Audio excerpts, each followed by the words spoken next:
Hello, I'd like to welcome you again for the third of our online book club talks about Elisa Shua Dusapin's Winter in Sokcho. And I'm Aneesa Abbas Higgins, and I'm the translator of this book, translated into English for Daunt Books Publishing, and it came out earlier this year. In this third of our talks, I thought we'd concentrate on two more of the really major themes in the book that I think help to illuminate further and enhance our pleasure in reading this book. And those two themes are the theme of communication and food.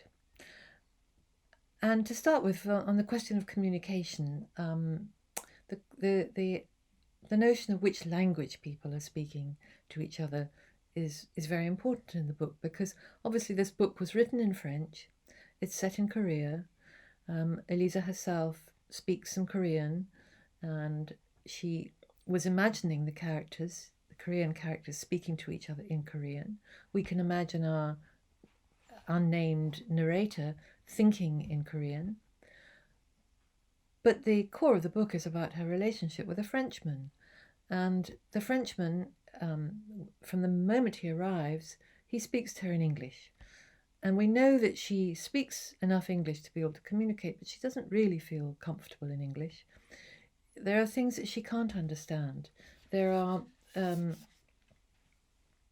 unwritten codes, the unspoken things about language. She finds it hard to read him. So, for example, right early on in the book, when he says something that may or may not have been a joke, she says, irony, statement of fact, distaste. I couldn't read the tone of his voice. So there are clues that she can't pick up. And later on, he asks her to try and describe how she sees his drawings. And she doesn't want to talk about them in French. Maybe they have been conversing a bit in French, but she doesn't feel comfortable enough with her French to be able to talk about things like this. For her, French is a literary language that she's learned at school. It's the language of Maupassant, which she has read in her courses in college, but it's not her natural language. So one of the other ways she tries to communicate, and she would like to be able to communicate, is through food. Now, food is everywhere in this book. The fish, the smells, the way it's prepared, the dishes that people eat.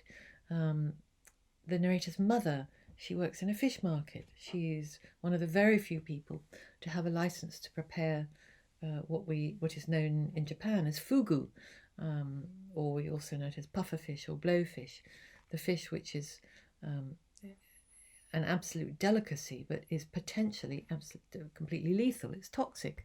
So the preparation of it requires great expertise, and our narrator's mother has this expertise. She's also very good at preparing the food to look beautiful as well. The fish has this beautiful translucent flesh that can be used to make artistic creations on the plate. So our narrator is always pressing her cooking on Kéran, and he talks about food. He obviously likes to eat, but he consistently refuses her cooking, her offers. He doesn't come down to dinner. He doesn't eat the food that she prepares for him. He claims he doesn't like spicy food, which doesn't bode well when you're in a culture which is very much based on food, which is full of delicious spices and tastes. So he, instead of eating the local cuisine, he constantly goes out to the convenience store and buys himself wrapped cakes and pastries and junk food. Really, this is sugary junk food, Dunkin' Donuts, this kind of thing. So she's very hurt, and at some point she says, "Why should I take an interest in this foreigner who doesn't seem to have any interest in our local cuisine, and for the cuisine is culture." And I think, particularly at the moment when we're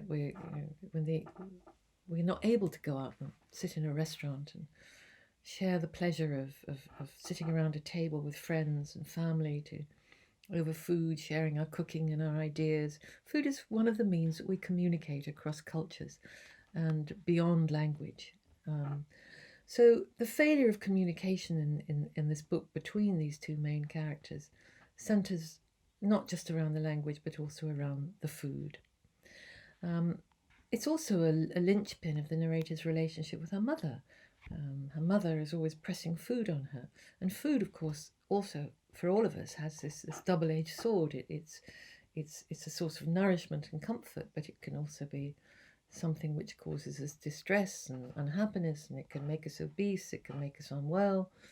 And the narrator, when she's with her mother, she gets caught in this bind. Her mother presses food on her, tells her she looks lovely when she eats. She likes to see her eating. But at the same time, the young woman feels that she's eating too much. She can't stop. It's out of control. She makes herself feel sick. She goes home and she throws up. So she has a very ambivalent and difficult relationship with food. And I think it's something which is so widely understood. We can all understand this, especially women in the modern world. We have to feel this pressure to be thin, to be perfect. And it can be very difficult, as we know. So it's a very important theme in the book, and I think that Elisa's descriptions of this and the way she evokes it, the way she touches upon it and throws in these little ideas and gives us so much to go away and think about. So I hope this gives you more to go away and think about in this book, and I hope that you will be able to join us for our panel later on, when Elisa will be joining us to be talking more about this book and answering some of your questions about winter in Sokcho. So thank you very much, and I'll look forward to seeing you again soon. Goodbye.